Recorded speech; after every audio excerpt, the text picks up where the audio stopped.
algo que yo hice y que se los voy a dejar y gratis, es que yo empecé a evaluar qué era lo que yo había perdido. Entonces me di cuenta que yo había perdido mis manos, que perdí mi pierna, que perdí mi ojo derecho, que quedé con disminución auditiva, que mi cuerpo quedó lleno de cicatrices. Yo listo, ya evalué, ¿verdad? Entonces después, ¿qué hice? Algo que nos cuesta muchísimo a los seres humanos y es aceptar. Entonces yo acepté que jamás iba a volver a tener manos, que jamás iba a volver a tener mi pierna y que jamás volvería a escuchar bien.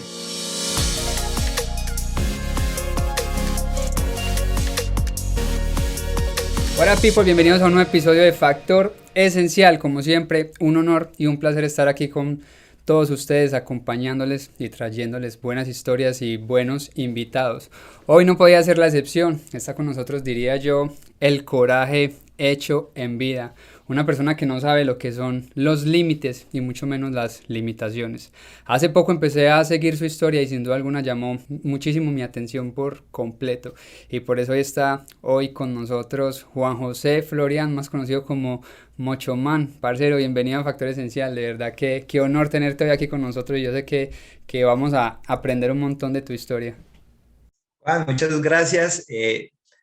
Yo súper feliz de poder compartir hoy y dejar una huella de inspiración en todas las personas que se conecten, en todos los que a los que les llegue este programa, a todas las personas, y no solamente a los que lleguen, sino a los que lo compartan, porque es muy importante que lo compartan con muchas personas más y pueda dejar como ese propósito de vida que tengo yo, que es el de dejar una gran inspiración y un legado en el mundo.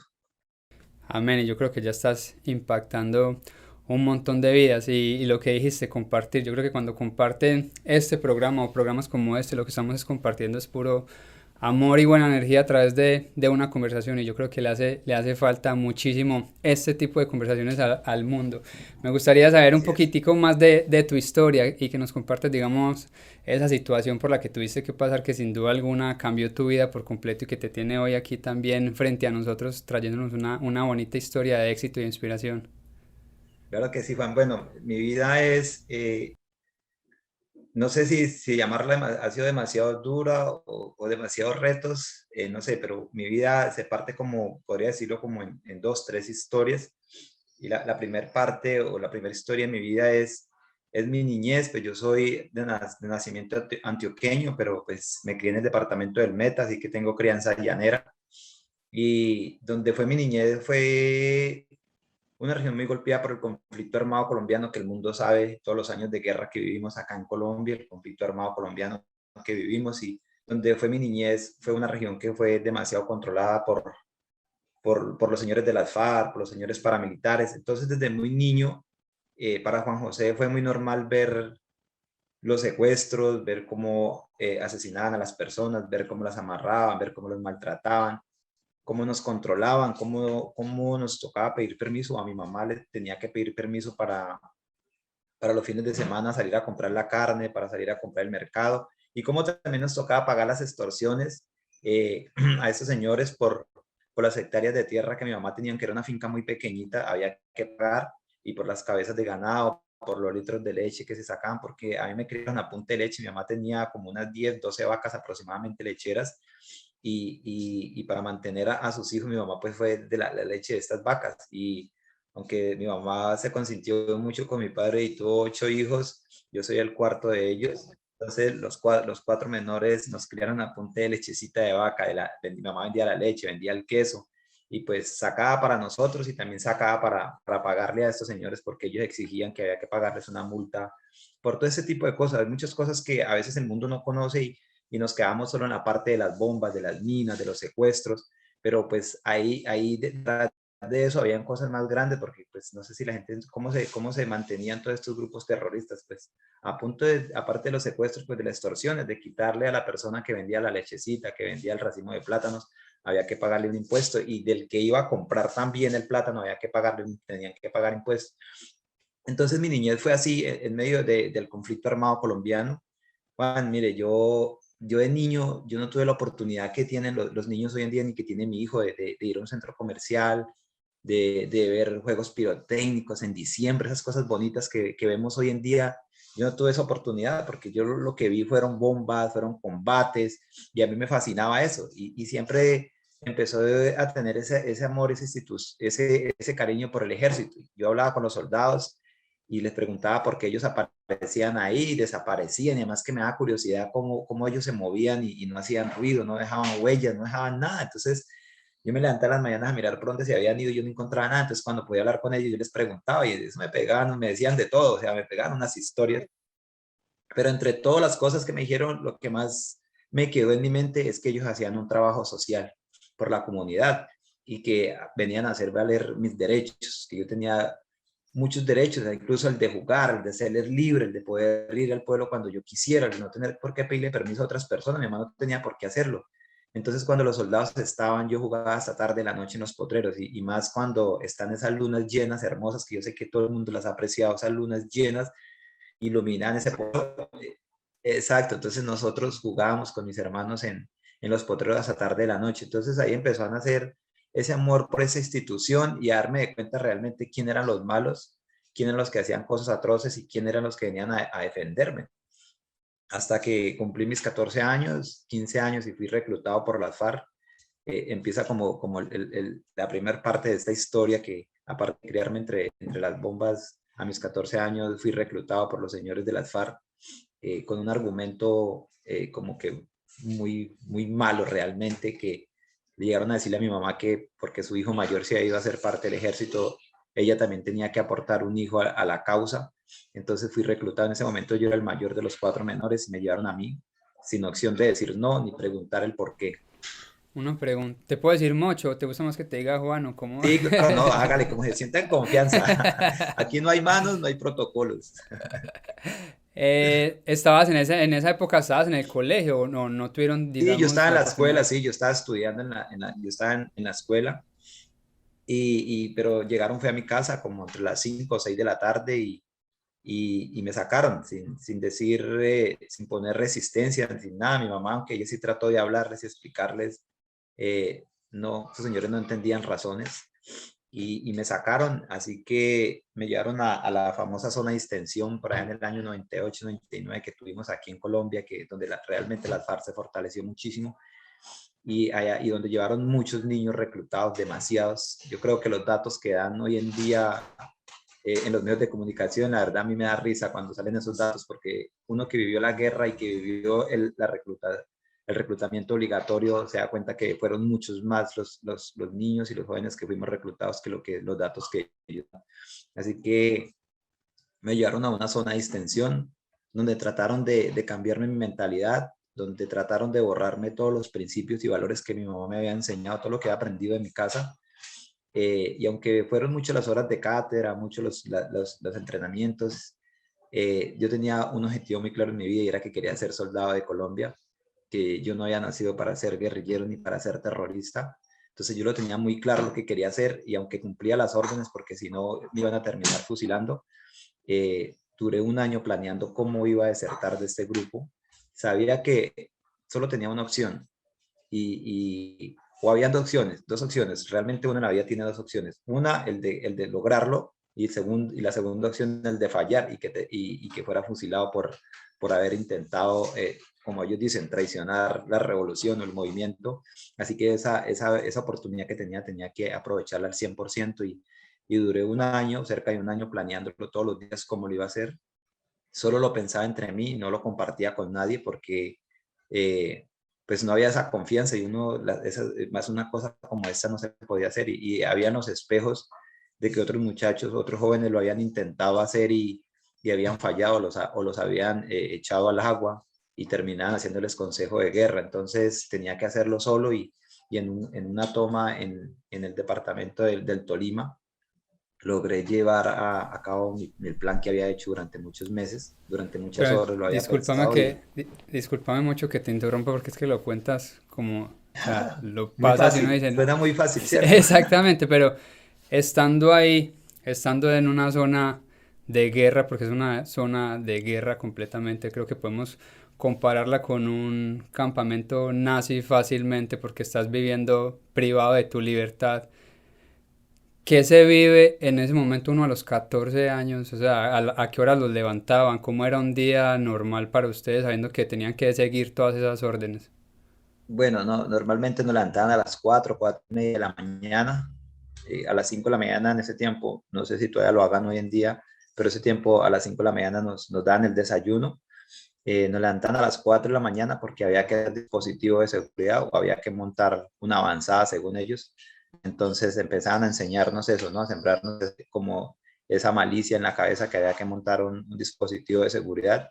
Entonces nos levantábamos muy temprano a apuntar un dispositivo de seguridad y tipo 5 de la mañana, cuando ya empezaba a amanecer, lo recogíamos, desayunábamos y empezaban, formábamos tipo 6 7 de la mañana y empezábamos pues a darnos como las órdenes del día, leían una orden del día, lo que había que hacer, las instrucciones y normalmente en mis tiempos, en esos momentos, no sean sino darnos cátedras, cátedras de la revolución, del movimiento, cuál es la razón de lucha de ellos, y hablarle cosas a uno ahí que la verdad ellos todavía ni las entiendo, el por qué sus ideologías de igualdad cuando uno realmente se da cuenta que no es así, la verdad.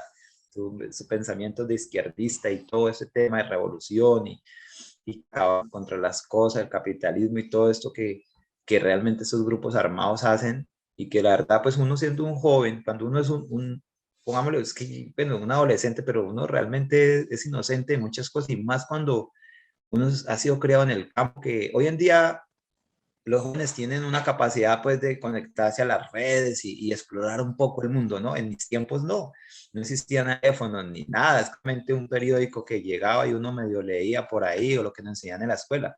Entonces lo coge un grupo terrorista y empieza a hacerle ese lavado de cerebro y a meterle un poco de cuentos en la cabeza y que la igualdad y que no sé qué y que hay que secuestrarlos, que hay que amarrar, pero ellos no hablan de secuestro, sino hay que retenerlos porque se están llevando todo nuestro dinero, entonces uno empieza verdaderamente, termina, si uno es débilmente, termina llevándolo a ese mundo y termina convirtiéndose en un asesino letal, o sea, en una persona que quiere acabar realmente con todo. Entonces están los políticos que llaman ellos allá que todo el tiempo le están hablando cátedra, le están dando cátedra, le están leyendo artículos y todo el tiempo. Entonces todos los días en la mañana y en la tarde nos sentaban a las charlas de política, decían ellos en ese momento, o a las cátedras. Y no es más que otra cosa que que le están transformando a uno la mente, es una transformación ideológica lo que le están dando, porque uno, lo que le digo, Juan, uno es un joven donde aprendió lo que la mamá le enseñó, el respeto a las demás personas, a ayudarlos, a quererlos, a compartir, a no hacerle daño a otra persona, a no quitarle nada a nadie, a luchar por las cosas que uno quiere, a trabajar. Y pues llega allá donde le entregan un fusil y le empiezan a mostrarle otro mundo totalmente diferente. Entonces es una transformación ideológica grandísima. Entonces así eran los días nuestros, o en ese momento que me tocó a mí. Digamos, si fue un año que no pudiste ver, me imagino que a tu familia tampoco los No, dejaban ir. jamás, no, no, realmente para ellos le enseñan a uno que no existe un Dios ni familia, no existe más que uno y las cosas atroces que hay que hacer. Entonces ahí tiene que desconectarte de la familia y si la familia de uno, tu familia comete algún error, pues si tiene que ir a acabar con ellos, pues tiene que ir a acabar con ellos, porque esa es la ideología que ellos le han metido a uno en la cabeza y tiene que hacerlo. Entonces para ellos no existe familia. Yo creo que para un subversivo no existe familia, no existe Dios, no existe nada. Entonces, por eso mira uno hoy en día o uno mira que después los que se enamoraban terminaban desertando, porque empezaron a entender que hay familia, que existe el amor, que existe el apoyo. Entonces, venga, vamos a hacernos una vida. Era tan grande el amor que toman la decisión de desertar de estos grupos y que muchos no lo lograron. Entonces, allá no existe nada de esto, no existe nada de eso. Incluso uno no puede decir que compañerismo existiera porque si tu compañero traiciona el movimiento tienes que fusilarlo. Entonces yo recuerdo, yo estuve en varios consejos de guerra donde traían jóvenes que habían intentado desertar y son tanto las ganas, yo me daba cuenta que eran tanto las ganas como de quitarle la vida a otra persona, era la talidad, la transformación ideológica era tan grande que nos hacían que cuando después que leían todos como los Los reglamentos que había violado argumentos. esta persona, decían arriba la mano y si uno no la levantaba, pues entraba como, bueno, sé por qué no lo hizo. Entonces uno también por inercia levantaba la mano. Entonces, si eran 100, todos 100 levantaban las manos, listo, fusilamiento. Entonces tocó fusilarla porque todos votaron, pero eran las de acabar con la vida de otra persona y es tan fuerte el transbordo ideológico que realmente no existe compañerismo allí. Bueno, y llega ese día ya que tan esperado que estuviste planeando por un año y qué pasa en ese momento. No, yo me volé en medio de las bombas, en medio de los disparos. Cuando yo recuerdo eso a veces, yo recuerdo mucho eso cuando las cosas se me ponen difíciles en mi vida, cuando estoy en las competencias, cuando estoy entrenando y siento ese cansancio como que me duele. Y yo recuerdo ese momento, cómo salía tierra de mis pies, cómo me caía polvo, tierra en mis ojos y yo traté de tirar al piso y me lo limpiaba y volví y me paraba y salía corriendo porque sabía que iba buscando mi libertad. Entonces fue un día, fue un momento demasiado difícil, pero que lo logré. Salí avante, logré mi objetivo, que era buscar mi libertad. Bueno, en ese momento yo creía que era la libertad lo que estaba buscando, ¿no? Pero logré entregarme al ejército, logré llegar a una casa, que me dieran ropa civil, me cambié en civil y me entregué al Ejército Nacional, donde pues me prestaron pues, la ayuda, la seguridad y luego pasé, por ser menor de edad, pasé a ser parte del bienestar familiar, donde estuve bajo protección por más de un año también, hasta que cumplí mis 18 años prácticamente y pude salir de este instituto porque no, yo no podía volver a mi casa y tenía un enemigo muy grande. Era increíble que a los 16 años uno tuviera un enemigo tan grande y tan poderoso que mi mamá le tocó sacar a mis hermanos menores, tuvieron que estudiar internos, sacarlos de la finca porque muchas veces quisieron también llevárselos, así que ellos también les tocó de alguna manera vivir la guerra también cruel, internos en un colegio donde cada 15 días o 20 días mi mamá podía ir a visitarlos por la seguridad de ellos. Pues entonces, ¿cuándo lograste ver a tu mamá? Después de que Mi salieron mamá fue de alguna bienestar vez, familiar. cuando estuve allá, mi mamá fue y me visitó un par de veces, eh, por seguridad tanto de ella, porque pues ella ha dicho que no sabe, ellos preguntaron muchas veces por mí, decía que no sabía nada de mí, entonces ni mis hermanos sabían dónde me encontraba yo, solamente mi mamá, entonces ella fue un par de veces, me visitó y ya después que cumplí mis 18 años, que ahí sí encontré mi libertad, me fui a ser parte de mi ejército nacional, cumplí ese sueño que durante muchos años había planeado en mi vida, que durante mucho tiempo esperé cumplir unos 18 años para irme a ser parte de mi ejército nacional y en diciembre del año 2000 me alisté para ser parte del ejército nacional. ¿Y cuánto tiempo estuviste prestando, digamos, servicio siendo parte del ejército antes de que Ahí sucediera empieza lo como del accidente? la segunda parte de mi vida, ¿no? Yo presté mi servicio militar 22 meses y continué como soldado profesional.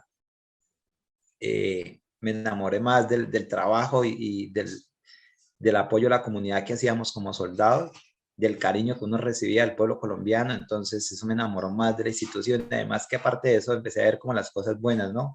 Yo sabía que a los 20 años me iba a pensionar, que ya iba a devengar un sueldo, que tenía una estabilidad económica, entonces habían muchos argumentos bonitos para seguir en la institución y así que continué como soldado profesional. Salí para el departamento del Guaviare, yo mi servicio militar lo presté en el departamento de Antioquia, pero como profesional salí para el departamento del Guaviare.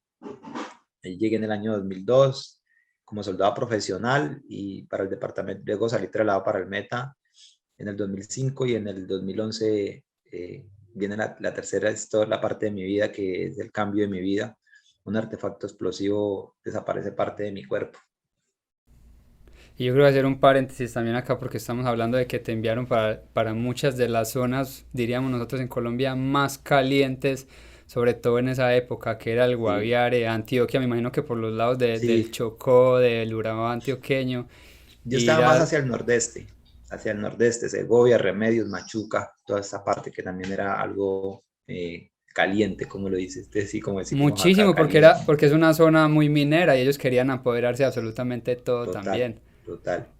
Entonces, bueno, ¿y en dónde ocurrió lo del artefacto? Imagino que fue una mina quebrapatas como lo conocemos Sí, nosotros. yo pues tristemente o afortunadamente, no sé, eh, fui alcanzado por un artefacto explosivo en la puerta de mi casa. Estos señores de las FARC siguieron la persecución a mi familia porque la finca donde me crié mi mamá la vendió, ellos terminaron saliéndose de esa región, eso se valorizó mucho ya por la infraestructura, fue mejorando mucho, entonces las tierras se valorizaron demasiado. Mi mamá vendió la finca y ellos exigían una plata por haber vendido la finca, una multa que había que pagarles. No quisimos pagarla durante muchos años y eso se fue incrementando hasta donde les pareció fácil dejar un artefacto explosivo como medio sembrando pues el terror en la puerta de la casa o en el jardín, más bien en el jardín. Mi mamá tenía un jardín lo más de hermoso y ahí dejaron una bolsa con explosivo, la cual pues no sé si la apreté, la moví, la descargué duro, la verdad eso no lo recuerdo porque esas partes se borraron muchas cosas de mi mente en ese momento. Solo recuerdo cuando veo la bolsa y tengo como en mi mente el primer paso que doy hacia la bolsa y después de unos segundos o de unos minutos, no sé cuánto tiempo pasó, ya me veo destrozado sin mis brazos. Me voló mis brazos a la altura de la muñeca, pero las quemaduras hicieron que tuvieran que amputar mis brazos a la altura de los codos aproximadamente. Me desapareció mi pierna derecha, quedé con una amputación transfemoral, sufrí quemaduras de segundo, tercer grado y perdí la visión de mi ojo derecho y quedé con una disminución auditiva. De ahí recogieron los pedazos, lo poco que había de mí realmente, y me llevaron al hospital, el hospital departamental aquí más cerca y pues afortunadamente alcancé a llegar con vida ahí y entré en coma. Al entrar al hospital también entré en coma. Tuvieron que hacer pues un trabajo grande los médicos, algo que agradezco mucho a ellos y a todas las personas que estudian medicina, porque realmente salvar vidas no es fácil. Y más cuando no se ponen a pensar qué va a pasar después, ¿no? Porque en la condición que yo iba, cualquiera diría, no, ¿para qué hacemos ese esfuerzo de salvar esta vida si de pronto él no va a querer vivir así o qué va a pasar si no vamos a salvar la vida y lo hacen, ¿no? Sin importar a cambio cuánto más me voy a ganar, como uno ve muchas personas que quieren hacer algo, pero cuánto es la ganancia, no, sin importarle lo hicieron, sin importar quién era yo, de qué familia, quisieron hacer ese trabajo bonito y lo hicieron, me reanimaron y lograron salvar mi vida. Estuve en coma durante 11, 12 días y ya desperté después del coma en una unidad de cuidados intensivos. Bueno, ¿y cómo es despertar sabiendo que venías del ejército? Una persona que tengo entendido siempre ha sido súper deportista y súper entregada, digamos, a tu condición física, porque aún lo sigues siendo, pero ¿cómo es ese despertar y verse uno sin piernas y sin una pierna y sin las dos manos? ¿Cómo fue ese choque, sobre todo en ese momento? Juan, la verdad es demasiado duro y demasiado triste, más cuando a uno lo preparan para la guerra, pero yo no creería que a un ser humano se pueda preparar para vivir sin manos y sin piernas. Si usted le va a quitar las manos o entrenarlo para vivir sin manos, yo creo que eso es muy difícil. O sea, yo creería que es casi imposible. Pueda que sí, yo no conozco a alguien que lo hayan hecho o algún programa que exista o cuando uno entra a una institución le van a decir, ustedes durante mi entrenamiento a mí nunca me dijeron, ustedes en cualquier momento le van a volar sus piernas, le van a volar las manos, nunca durante ningún entrenamiento me recalcaron eso. Pues uno al despertar a una nueva vida donde no estás preparado para eso, todo se derrumba. Y al comienzo uno cree que es un sueño y que va a despertar y que esto no pasó, que esto es un sueño como en las películas, que está soñando que lo van a golpear y abrió los ojos y ya no, es la realidad cuando uno abre los ojos y empieza el dolor, tanto físico como psicológico. Y más que eso, empieza el sufrimiento, porque yo creo que llega el sufrimiento, porque el dolor está ahí, pero llega algo que a veces las personas nos dejamos dominar y es el sufrimiento, el sufrir por lo que se perdió, el llorar por eso que se perdió y empezar a cuestionarse por lo que se perdió. Entonces, eso es algo que es muy brutal realmente. Entonces, para mí ese despertar fue muy duro y entender que estaba sin brazo y sin una pierna y que posiblemente me iban a quitar mi otra pierna, entonces yo decía, ¿para qué? Ya no sirvo para nada, entonces el por qué me pasó esto a mí y lo que le mencionaba antes, entonces es todo el tiempo cuestionándome el por qué y lloro, y entonces llega el sufrimiento porque el dolor no lo controlan, nos dan medicamentos, nos dan sedantes y nos tienen tranquilos, pero el sufrimiento, ¿cómo lo calma uno? ¿Cómo lo controla uno? Entonces todo el sufrimiento todo el tiempo está ahí encima de uno así, lo tiene abrazado y cogido así del cuello, pegado ahí, entonces uno sufre y sufra. ¿Por qué? Por lo que ya se perdió. ¿Y en qué momento pasamos o convertimos ese por qué en un para qué? ¿Cuándo fue ese despertar? Bueno, la verdad, yo estuve en un proceso psiquiátrico durante muchos meses, llorando y reclamando por la vida, pero allí descubrí lo que al principio decía que tenemos dos opciones. La vida me enseñó que tenía dos opciones. Una, el de vivir llorando por lo que había perdido, por lo que me quitaron, por lo que ya jamás iba a volver. Y el segundo era salir adelante y disfrutar de la vida y tratar de hacer cosas grandes y dejar huellas en corazones, aunque no existan manos, dejar huellas, pero huellas de inspiración y de motivación. Entonces ya como que tengo un propósito para vivir, ya está ese propósito y quiero salir de ahí. Y entonces, ¿qué hago? Me desprendo del sufrimiento. Entonces como que ahí es donde le digo, venga, quítese el sufrimiento de acá porque usted no me está dejando ser feliz. ¿Cómo dejamos esa mentalidad muchas veces de víctima, tú mismo lo dijiste, y salir adelante sin importar las limitaciones que en este caso pues eran físicas? Y bueno, después de como hacer, como desprenderme del sufrimiento, porque realmente iba como esa parte donde le contaba que me desprendí del sufrimiento, lo quité de mi parte, pero para llegar a eso, Juan, para uno llegar a quitarse como el sufrimiento y todas esas cosas que nos afectan, yo hice algo que se llama que evaluar, y es una fórmula muy facilita, una fórmula muy facilita que a veces las personas nos quedamos cerrados o trancados solamente en el dolor. Entonces, algo que yo hice y que se los voy a dejar y gratis es que yo empecé a evaluar qué era lo que yo había perdido. Entonces, yo hice una evaluación de qué perdí. Entonces, me di cuenta que yo había perdido mis manos, que perdí mi pierna, que perdí mi ojo derecho, que quedé con disminución auditiva, que mi cuerpo quedó lleno de cicatrices. Yo listo, ya evalué, ¿verdad? Entonces, después, ¿qué hice? Algo que nos cuesta muchísimo a los seres humanos y es aceptar. Entonces yo acepté que jamás iba a volver a tener manos, que jamás iba a volver a tener mi pierna y que jamás volvería a escuchar bien. Entonces, hasta ahí va bien, ¿no? Ya acepté, hice una evaluación, acepté. Entonces dije, ¿yo qué puedo hacer con lo que tengo? Entonces, ¿yo qué tengo que hacer con lo que tengo? Entonces, antes de llegar a eso, dije, hay cosas que me están afectando y son los recuerdos. Entonces, me desprendí de los recuerdos. Yo desprendí de mi mente los recuerdos. Todos esos recuerdos que me causaban daño, porque hay recuerdos que no le causan daño. Entonces, todos los recuerdos que me causaban daño y que no me dejaban ser feliz, los desprendí de mi mente. Así como esa bomba desprendió mis manos, yo desprendí eso de mi mente. Entonces, ¿cuáles recuerdos? Como los recuerdos de mis manos, como las cosas que hacía con mis manos, como el poder coger el tinto con la mano, el poder coger la cuchara, el poderme vestir yo solo, el poderme bañar yo solo. Entonces empecé a desprender ese tipo de cosas. ¿Por qué? Porque cuando yo iba a tomarme un vaso con agua como lo hago acá, pues me daba tristeza porque yo no tenía mano. Entonces me desprendí de eso y ya ahorita me los tomo con mis codos. Entonces me desprendí y dije, ¿qué puedo hacer con lo que tengo? ¿Qué puede hacer Juan José con lo que le quedó? ¿Para qué me quedaron estos brazos? Entonces ahí es, ¿para qué me quedaron? Entonces empecé a hacer cosas. Lo primero que aprendí a coger fue el tinto, después el vaso con agua y después aprendí a quitarme una camiseta y yo me di cuenta que podía hacerlo. Cositas así pequeñas, empecé a manipular un teléfono y después me di cuenta que, por ejemplo, yo también me podía poner mis gafas yo mismo, quitármelas y ponérmelas, entonces ponerlas en algún sitio y yo sí puedo hacer cosas grandes. Entonces desprendí todas esas cosas que no me dejan ser feliz y empecé a disfrutarme todas esas cosas, como ponerme yo mismo las gafas, como poderme ir de un lado a otro. Entonces dije, quiero hacer cosas grandes y bonitas. Cuando yo hablaba con las personas, les contaba mi historia, algunos se llenaban de odio porque yo contaba esa historia con odio, con rencor. Entonces, es que estos hijos de tantos guerrilleros me dejaron.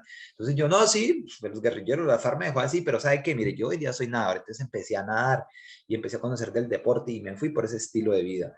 Dije, yo no quiero sembrar más odio. Yo quiero sembrar es algo bonito, quiero sembrar inspiración, yo quiero sembrar huellas de amor. Entonces empecé a hacer ese tipo de cosas en mi vida, empecé a nadar y ya la gente yo les es que soy nadador, entonces, pero cómo nada, y ya no les importaba quién era el que me había hecho, sino cómo nadaba, cuáles eran mis tiempos, cuántas medallas me he ganado. Entonces empecé a sembrar esas cosas y a dejar ese legado bonito, que es realmente lo que hago hoy en día. Y antes de que seguramente usted me lo pregunte y las personas suelen preguntarme, ¿cuál es la razón de usted estar vivo? ¿Por qué cree que estoy vivo? Pues para ser feliz. Y a mí me hace feliz hacer muchas cosas. A mí me hace feliz poderme levantar cada día, el poder poner mi único pie sobre el piso y sentir el frío del piso y el poder abrir mi ojo y con un solo ojo ver a mi esposa y a mi hijo a mi lado y poderlos abrazar con unos brazos corticos, pero eso a mí me llena de felicidad saber los tengo ahí a mi lado y el poder saltar y sentarme a tomar mi tinto y el recibir llamadas y el ver a mi mamá y el después poder salir de mi casa y sentir la brisa y eso, esas cosas me hacen feliz a mí también. El poderme montar en mi bicicleta y el poder pedalear durante 100, 150 kilómetros, me he hecho hasta 275 kilómetros en un solo día. Entonces, todas estas cosas me llenan de vida y yo hoy en día soy una persona feliz. Entonces, yo que vivo para ser feliz. Yo creo que también un aprendizaje muy teso es sobre todo el aprender a agradecer absolutamente todo, ¿no? Así es. Muy teso esa historia que nos estás contando y verdad que impactas y cambias vida. ¿Ya estabas casado antes del accidente o te enamoraste No, no, yo después? no tenía, pues tenía una relación, pero ya se terminó. Y quiero aclarar aquí que no es porque las mujeres sean malas, porque a veces cuando uno cuenta esta parte, muchos hombres me ha pasado que es que ahí es que están pintadas, las mujeres son malas, cuando lo ven a uno así jodido lo dejan. No, lo que pasa es que yo creo que esa persona se cansó de vivir con alguien que, con un derrotado, con alguien que solo pensaba en tristeza, en que se creía que no servía para nada. Entonces yo creo que tomó una buena decisión porque yo tampoco viviría con alguien que se cree que no sirve para nada y que no es capaz de hacer algo diferente que estar llorando y reclamándole a la vida. Entonces la relación se terminó, pero pues después conocí a una gran mujer y hoy en día pues ya vamos para 5 años viviendo juntos, tenemos un niño de 3 años, ya pues hoy en día trabajamos en equipo, hacemos una bonita pareja y como todas las parejas, ¿no? Nos ayudamos, trabajamos en equipo, trabajamos tanto por los sueños de ella como por los míos y pues también por los de mi hijo, porque pues él va ahí para arriba que también viene con muchos sueños y muchos propósitos y estamos ahí dispuestos para ayudarlo en todo lo que él quiera y orientarlo y ayudarlo a que cada día sea un gran ser humano que viva una vida llena de hábitos, pero de hábitos bonitos, el hábito de vivir sin límites y el hábito de vivir con felicidad. Amén. Yo creo que tiene al mejor ejemplo ahí al frente todos los días. Creo que va a ser un gran hombre y un gran ser humano. Es una pregunta, digamos que estás frente a un joven que está buscando una salida, que está lejos de ser lo que sueña, pero que quiere seguir luchando por esas metas, pero que no encuentra como ese camino indicado. ¿Qué le dirías? ¿Cuál sería ese mensaje para esta persona como para que no se rinda? Bueno, realmente yo creo que lo más importante es cuando uno está frente a eso y no le salen las cosas, yo le diría que haga una evaluación por qué no le han salido sus cosas, en qué lo que está fallando, qué está dando de más. Creo que eso es muy importante uno evaluar las cosas cuando uno no le salen, porque todas las veces no, las cosas no se nos dan. Entonces es muy importante que se pare y evalúe, que tome un momento para ver qué es lo que está pasando y haga cambios. Hay que hacer cambios y uno hay que hacer los cambios necesarios que toque hacer, pero sin abandonar los sueños, sin abandonar el propósito de vida. Y ahí es donde uno empieza a entender qué es lo que nos está pasando, por qué no he logrado ese objetivo. Entonces yo le diría, venga, evalúe qué es lo que está pasando, pero haga un cambio y para adelante. Llénese de raquera, llénese de coraje y si es que le ha faltado más pasión para lograr esa vaina, pues póngale un poco más de pasión. Si le ha faltado un poco más de ganas de levantarse más temprano, pues levántese más temprano para que el tiempo le alcance para llegar allá, pero que no pierda la esperanza. Que yo creo que los seres humanos, cuando perdemos la esperanza, cuando quedamos sin propósitos, cuando quedamos sin sueños, es cuando terminan haciendo esas cosas atroces que terminan lanzándose entre un puente o colgándose en un lazo o haciendo ese tipo de cosas. No dejen que los sueños se terminen, aunque se nos presenten miles de obstáculos, aunque se presenten miles de personas que le digan a uno que jamás lo va a lograr hacer. No se dejen creer de esas palabras, creas en ustedes. Yo creo mucho en Juan José, yo creo mucho en mis capacidades y a mí se me han presentado muchísimos donde me dicen, ¿usted qué le pasa? ¿Para qué se monta una bicicleta? Usted jamás va a lograr una medalla olímpica, usted jamás va a llegar a unos Juegos Paralímpicos. Ya intenté llegar a los de Tokio, no alcancé, listo, pero pues desde ya estoy reinventándome y mirándome cómo voy a hacer, qué cambios tengo que hacer, porque vuelve y juega. Y ahorita se terminan los Juegos Olímpicos y empieza otro ciclo olímpico, así que voy a seguir trabajando porque tengo mi sueño y tengo mi meta que es llegar allá y si no voy a intentarlo lo más que pueda y si realmente no sé, me queda de vida como para unos 4 Juegos Olímpicos, para intentar llegar a unos 4 o 5 Juegos Olímpicos. Si no alcanzo a llegar a ellos, pues seguramente voy a poderle eh, evaluar qué fue lo que pasó y mi experiencia llevársela a algunos deportistas que no van a cometer ese error y puedan ellos cumplir sus sueños. Así que lo que estoy es ganando por lado y lado realmente. Yo creo que es eso también de disfrutarse el proceso. Yo creo que más que la meta es soñarse todo este Exacto, proceso. O sea, así es. esos despertares tempranos a subirte en la bicicleta, irte a correr esas 180 millas y al otro día 200 y decirlo estoy logrando, hijo de puta, y voy es para Sí, adelante.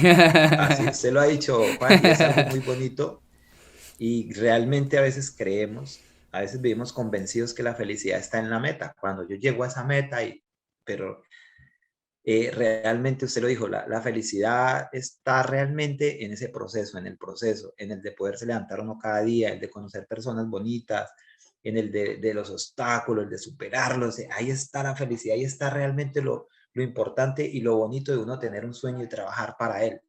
Durante ese proceso uno llega ya a la meta y sí, uff, pucha, llegué, lo logré. Pero pues cuando uno mira hacia atrás y ese recorrido tan bonito, uno dice, realmente esto es maravilloso. Y a mí me pasó hace poco cuando yo vi los listados, porque ni siquiera me llamaron a decirme, oiga, usted no clasificó a los Juegos Paralímpicos por esto y esto. No, los que clasificaron fueron estos. Bueno, y uno, bueno, listo, chévere. Bacano por ellos, se esforzaron también y lo lograron. Y, y entonces en el momento a uno le da como ese bajonazo, ¿no? Porque uno guardaba esa esperanza que de pronto hubiera esa posibilidad, pero listo, ¿no? Entonces me puse también como a mirar hacia atrás y yo es que yo he logrado muchas cosas bonitas. He logrado inspirar a muchas personas. He logrado que muchas personas me conozcan, que me aprecien, que me quieran, que me tengan cariño, que les guste hablar conmigo, que se interesen por entrevistarme, que se interesen por compartir mi historia de vida, por muchas cosas. Entonces ha sido bonito y hace poco sacamos hasta un momento para salir con mi esposa a tomarnos una cerveza. Yo durante todo ese tiempo no lo habíamos hecho y yo como que un día, venga, Marco, tuve una cerveza y ella me mira como que es en serio y yo, vamos. Y decía, ¿en serio? Y yo, sí, nos sentamos a tomar una cerveza y yo, si estuviera, yo entonces le dije, mi amor, si estuviera en Tokio, no estaríamos disfrutando de una cerveza aquí los dos y hablando. Y entonces sí, entonces mire que las cosas que nos pasan no están malas desde que las veamos de otro punto de vista y nos pusimos entre los dos a evaluar tantas cosas bonitas y tantas personas que he conocido durante todo este proceso que realmente es maravilloso. Es Y mucho todos los más uniformes que he lo que hemos gastado, ganado. increíble. Y Y las las ruedas que he llantas. acabado.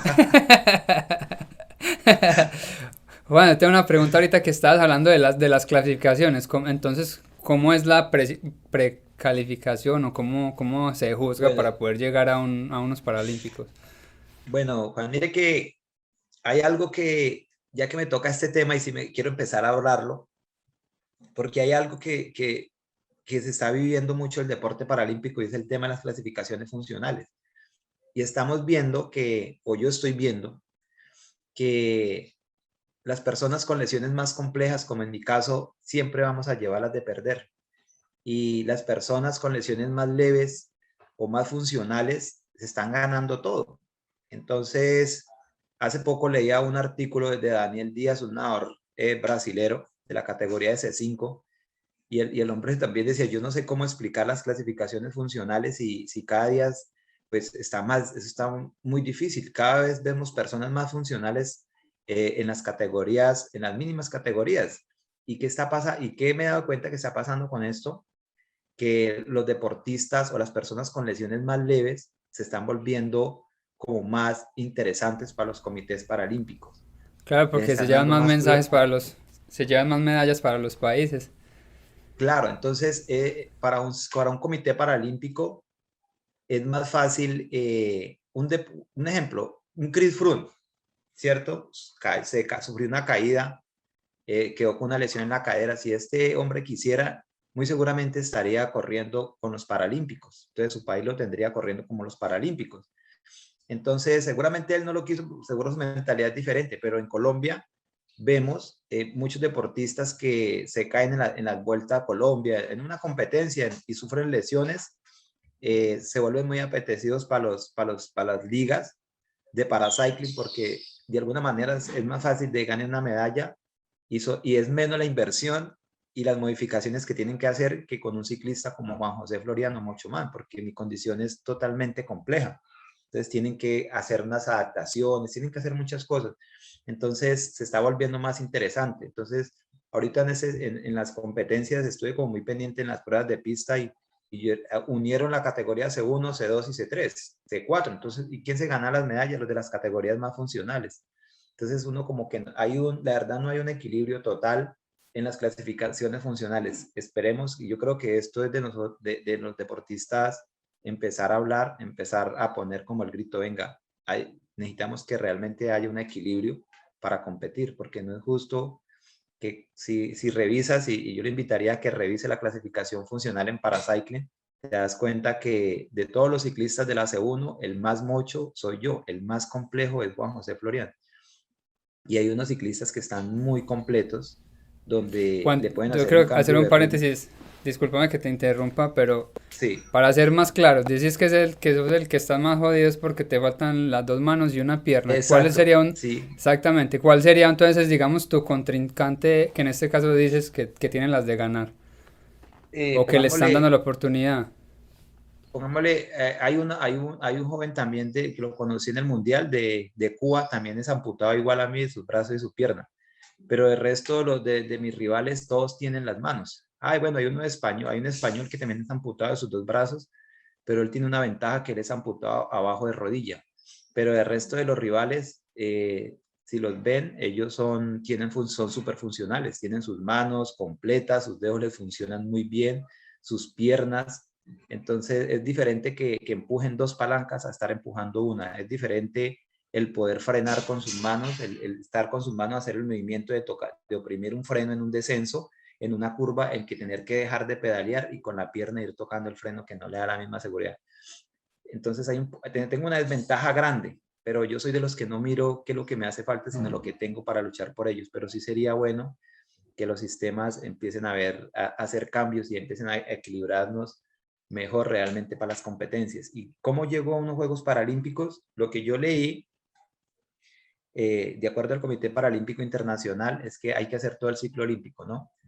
Primero, hay que tener una clasificación funcional, ya la tengo. Segundo, hay que ser mayor de edad de los 18 años en el momento de llegar a los Olímpicos, o sea que yo ya paso por ahí. Y tercero, haber estado al menos en una competencia aval de la UCI, en el caso para los ciclismos.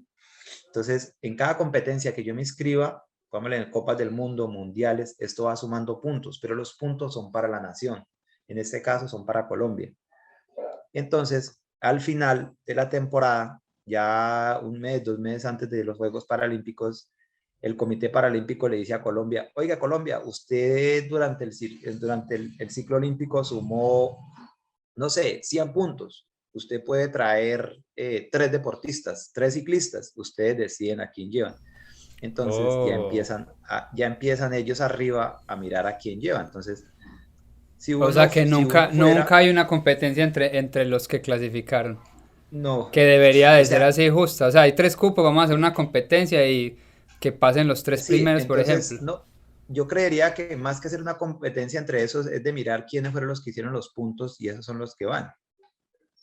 No, no tanto la competencia entre nosotros, sino mirar quiénes son los que han estado sumando los puntos y esos son los, deberían de tener prioridad, ¿no? Pero en un momento uno cree que es por resultados, pero hace poco, bueno, ayer, antier, pues siempre tenía la curiosidad porque unos compañeros de Antioquia no fueron a los Juegos Olímpicos cuando venían siendo campeones mundiales, habían sido campeones panamericanos, medallistas panamericanos, hicieron un excelente ciclo olímpico y hace poco me llegó un audio de uno de ellos, pues diciendo de que no habían clasificado porque le habían dado prioridad a unos deportistas de Bogotá. No sé qué cierto sea, pues, pero prefirieron llevar otros deportistas que a ellos, otro deportista, pues que según lo que escuchaba, él no había hecho todo el ciclo olímpico. Ellos sí habían sido campeones mundiales, habían estado todo el tiempo en el top 8 del mundo y a última hora les dicen, no, ustedes nos van. Entonces uno ya realmente en Colombia, pues yo quedé como Claude, porque bueno, aquí, ¿cómo es que clasifico realmente? O sea, no hay algo escrito como a diferencia de otros comités que uno lee que ellos tienen ya estipulado cómo hace un deportista para llegar allá. a los Juegos Paralímpicos. Entonces creo que nos hace mucha falta eso también. Esperemos que después de estos Juegos empiecen a haber grandes cambios, porque pues no es justo que Juan José haga el esfuerzo, porque yo a las Copas del Mundo y a los mundiales que estuve, yo fui con mis recursos. Juan José tocó puertas, me conseguí patrocinios con Movistar, con Centro Comercial Gran San, con Gran Eventos, mis bicicletas me las armó la Fuerza Aérea, me hizo las modificaciones, otras bicicleterías me ayudan con cosas y yo tocando puertas y haciendo rifas me conseguí los recursos para ir a las competencias. Entonces yo me esfuerzo, me consigo el dinero para tratar de ir a buscar unos puntos, pero a última hora los puntos, los que deciden a quién llevan son otras personas. Entonces uno queda como en ese limbo. Yo decía, aspiraba al menos un cupo como bipartita, no sé si lo pidieron, hasta donde tengo entendido lo que he leído en el Comité Paralímpico Internacional, cada nación puede pedir hasta 5 cupos bipartitas, no sé Colombia cuántos pidió, si se los dieron, no se los dieron, porque uno no alcanza Discúlpame, a tener... ¿qué son para, como para que conozcamos un poco más del tema, qué son los cupos Los bipartitas? cupos bipartita, el cupo bipartita es como una invitación especial. Entonces, un ejemplo, Colombia tuvo para 4 cupos. Colombia, el Comité Paralímpico Colombiano le solicita al Comité Paralímpico Internacional un cupo bipartita, un ejemplo, para Juan José Florian. Quiero un cupo, es como una invitación directa que llegue a mi país. Entonces ellos hacen la solicitud al Comité Paralímpico y el Comité Paralímpico pues ya evalúan que uno cumpla con los requisitos que anteriormente le había dicho y ellos ya toman la decisión si se lo dan o no le dan el cupo bipartita, si hacen la invitación y eso ya llega a nombre propio. No sé si lo harían, no sé cuántos cupos pidieron porque uno no alcanza a tener conocimiento acerca pues, de estos trámites que ellos hacen, que yo pensaría que uno como deportista, que es el que está luchando por el cupo, uno que es el que se está quemando la espalda, el que está exponiendo la vida a los carros, a una caída, debería tener conocimiento, deberían de informarle, al menos tener la dedicación de informarle, a diferencia del que está sentado allá en la oficina, detrás del computador, solo haciendo el informe para pedir eso. Entonces, sería muy importante que realmente valoraran un poco más el sacrificio de nosotros. Y algo que, aun cuando pasan todas estas cosas, Juan, pues yo también me levanto muy emocionado, ahorita pues más feliz con los resultados que ha tenido los deportistas paralímpicos, porque pues al momento hoy vamos con 20 medallas y esperemos que todavía faltan competencias, posiblemente puedan lograr más medallas y van 2 récords mundiales y ya creo que van más de 4 diplomas olímpicos.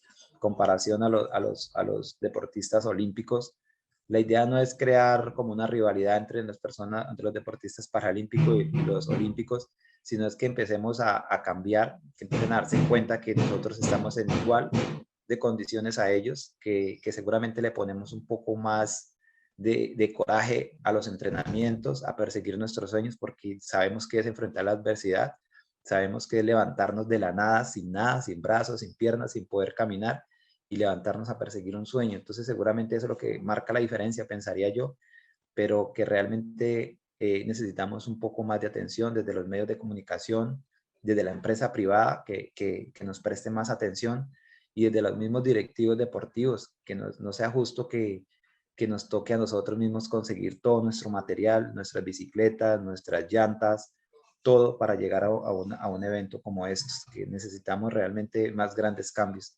necesitamos más semilleros. En Colombia tenemos muchas personas con discapacidad, hay muchos niños que nacen con discapacidad y, y necesitamos hacer semilleros grandes para llegar a ser una potencia. Yo pensaría que si cambiamos esa mentalidad, podemos ser una potencia grande en el paracycle, no en el paracycle, en el deporte paralímpico en este país. Lo que decía de los mismos medios, porque muchas veces decimos, no, es que el problema es la gente que no ve el deporte, pues obviamente si los medios no lo están mostrando, pues nosotros cómo nos vamos a dar cuenta que es lo que está pasando en Tokio, si lo que nos llega es por rebote siempre, nunca es una información directa. Entonces creo que es una invitación también para, pues como para que los medios hagan de esto, pues lo logren exponer muchísimo más, porque una vez expuesto seguramente van a llegar muchos más patrocinadores y las grandes entidades van a querer estar, porque sin duda alguna la entidad va a estar es donde están los medios, porque ellos lo que quieren es resultados al fin y al cabo. Tengo una última pregunta que no puede faltar en este programa, y cuál sería tu factor esencial. Cuando hablamos de factor esencial, nos referimos como a ese mensaje que quieres dejarle al mundo una vez parta ya como que de este mundo terrenal. ¿Cuál es esa El fac- inspiración, esa semilla que quieres dejar? bueno, gracias. Yo lo que quiero yo más bien quiero, de un mensaje, quiero dejarles un hábito. Yo quiero dejarles un hábito a todas las personas, al mundo, y es a que vivan la vida sin limitaciones. Es el hábito que yo quiero. Vivan sus vidas, valga la redundancia, sin limitaciones. Levántense a perseguir sus sueños, levántense en calle creyendo que pueden hacerlo. Salgan de ese cuarto, salgan de esa cama, párense del sofá, desconecten del televisor, del teléfono y salgan a perseguir ese sueño que tanto quieren, ese deseo grande que tienen. Sean atrevidos, pero cuando yo hablo de ser atrevidos, es a que tengan ese atrevimiento de salir, de ir allá a perseguir sueños llenos de pasión y de ganas.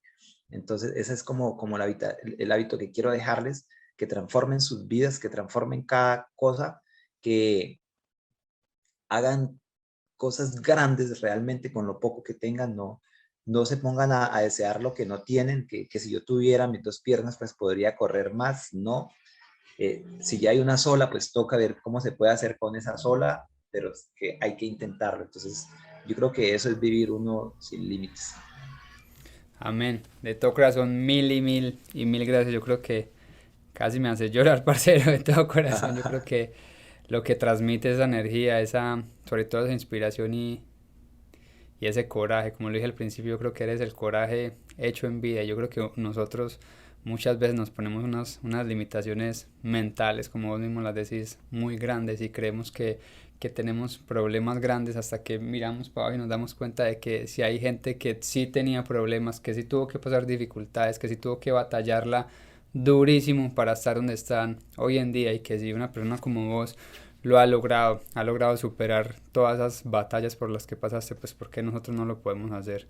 Si al fin y al cabo es solo atrevernos como vos mismo lo decís. Así que mil gracias, de todo corazón, gracias por regalarnos este espacio y pues ahí vamos a seguir súper conectados. La gente ahí está pendiente de que durante todo el programa va a estar saliendo ahí el user del Instagram, si no estoy mal es guión bajo mochoman, ¿sí o qué?